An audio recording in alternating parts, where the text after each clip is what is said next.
Hello गाईस, तर आज आम्ही निघालो होतो सातारला थोडंसं चिल मारायला. तर पहाटे 4ला उठून आम्ही पटपट आवरलो होतो. त्यामुळे आमची थोबाडाची अवस्था तर बघण्यासारखीच होती. त्याकडे तर तुम्ही बिलकुल लक्ष देऊ नका. त्यामुळे खंडाळा घाटातून वाकडी तिकडी वळणं घेत डेस्टिनेशनपर्यंत पोहोचतच होतो. एका गावच्या छोट्याशा रस्त्यामधून आम्ही निघालो होतो. त्यानंतर आम्ही आमच्या डेस्टिनेशनपर्यंत पोहोचलो.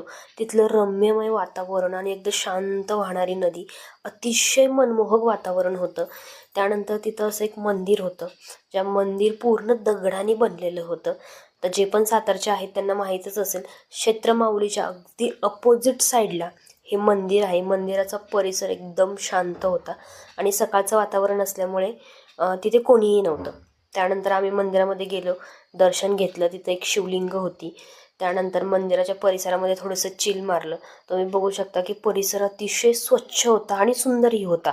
आणि हिला मध्येच पारंब्या बघून लहानपणीचे दिवस आठवले. तिला म्हणलं आपलं तू बाई उड्या मार. मी आपले जाऊन बसले होते नदीकाठी. डोक्यातले विचार थोडेसे बाजूला ठेवले आणि जशी नदी शांत वाहत होती तसं जर डोकं जरा शांत ठेवलं.